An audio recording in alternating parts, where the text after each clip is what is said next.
পদত্যাগের জন্য গত কয়েক সপ্তাহ চাপে থাকার পর শেষমেশ প্রধানমন্ত্রিত্ব ছাড়ার ঘোষণা দিয়েছেন জাস্টিন ট্রুডো। একই সঙ্গে তিনি নিজ দল কানাডার লিবারেল পার্টির নেতৃত্ব থেকেও সরে দাঁড়াচ্ছেন। এই ঘোষণার মধ্য দিয়ে মিস্টার ট্রুডোর রাজনৈতিক জীবনের দীর্ঘ এক অধ্যায়ের অবসান করতে যাচ্ছে।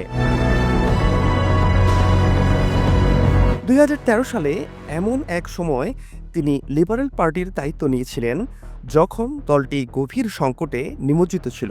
সে সময় কানাডার হাউস অফ কমন্সে তৃতীয় অবস্থানে নেমে গিয়েছিল লিবারেল পার্টি। সেখান থেকে দলকে টেনে তুলে 2015 সালে ক্ষমতায় বসেন মিস্টার ট্রুডো।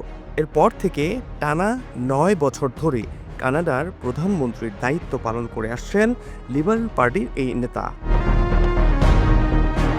পদত্যাগের ঘোষণা দেওয়ার জন্য আয়োজিত সংবাদ সম্মেলনে মিস্টার ট্রুডো বলেন, আমি যখন 2015 সালে প্রধানমন্ত্রী হই তখন থেকেই কানাডার স্বার্থ রক্ষার কাজ করেছি।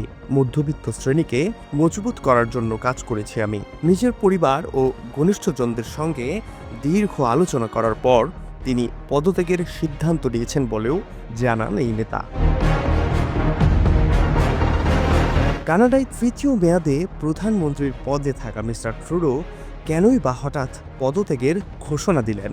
চাপে ছিলেন ট্রুডো।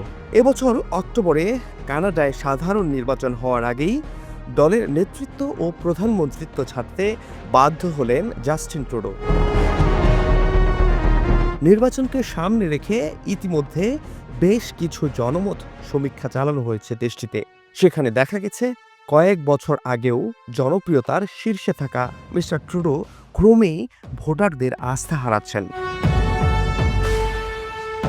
এর অর্থ হতে পারে এবারও যদি তিনি লিবারেল পার্টির নেতৃত্বে থাকেন তাহলে দলটি আগামী নির্বাচনে হেরে যেতে পারেন। ফলে বিষয়টি নিয়ে বিরোধীদের পাশাপাশি নিজ দলের ভেতর থেকেও বেশ চাপে ছিলেন মিস্টার ট্রুডো। লিবারেল পার্টির সদস্যরা গত গ্রীষ্মকাল থেকেই প্রধানমন্ত্রীকে ইস্তফা দেওয়ার জন্য চাপ দিয়ে আসছিলেন। ওই সময় টরন্টোর একটি উপনির্বাচনে কনজারভেটিভদের কাছে ব্যাপক ভোটে পরাজিত হয় এই লিবারেল পার্টির নেতা। গত বছরের ডিসেম্বরে জনমত সমীক্ষার ফলাফলে দেখা যায় কানাডার নাগরিকদের মধ্যে মাত্র 20% মিস্টার ট্রুডোর নেতৃত্বে ভরসা রাখেন। 2015 সালে তিনি প্রধানমন্ত্রী হওয়ার পর গত 9 বছরে জনসমর্থন এত কমে যাওয়ার ইঙ্গিত দেখা যায়নি। কানাডায় রাজনৈতিক অস্থিরতা এমন একটা সময় দেখা দিল যখন দেশটি অর্থনৈতিক কয়েকটি চ্যালেঞ্জের মুখে পড়তে চলেছে, যার মধ্যে উল্লেখযোগ্য কারণ হলো মার্কিন যুক্তরাষ্ট্রের প্রেসিডেন্ট হিসেবে ডোনাল্ড ট্রাম্প শপথ নিতে চলেছেন আগামী 20 জানুয়ারি। মিস্টার ট্রাম্প আগেই বলে দিয়েছিলেন যে কানাডা যদি অনুপ্রবেশকারীদের এবং বেআইনি মাদক আমেরিকায় প্রবেশের উপরে নিয়ন্ত্রণ না করতে পারে তাহলে কানাডা থেকে আসা পণ্যের উপরে তিনি 25% কর আরোপ করবেন।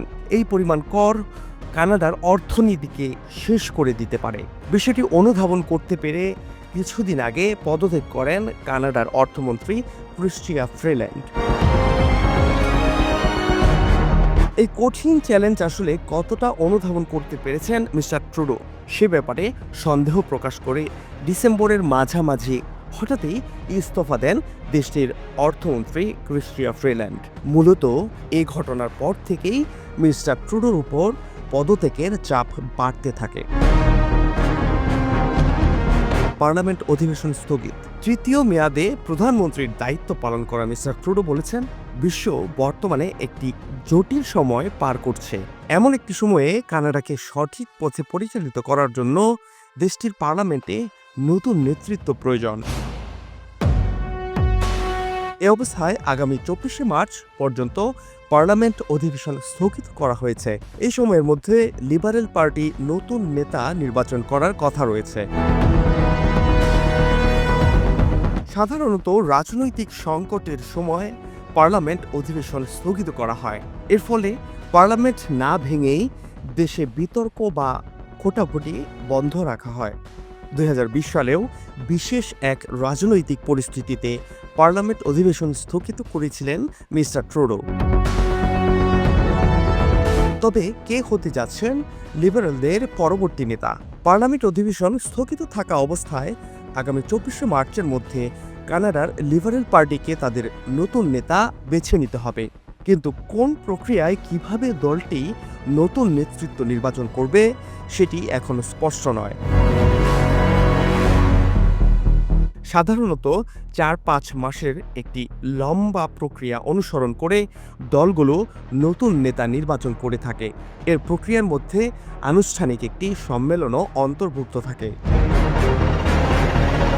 কিন্তু এবার নেতা নির্বাচন করার জন্য লিবারেলরা বেশি সময় পাবেন না। তবে দলের নেতা নির্বাচনের প্রক্রিয়া যে বেশ প্রতিদ্বন্দ্বিতাপূর্ণ হবে, সোমবারের ভাষণে সেটি আভাস দিয়েছেন মিস্টার ট্রুডো।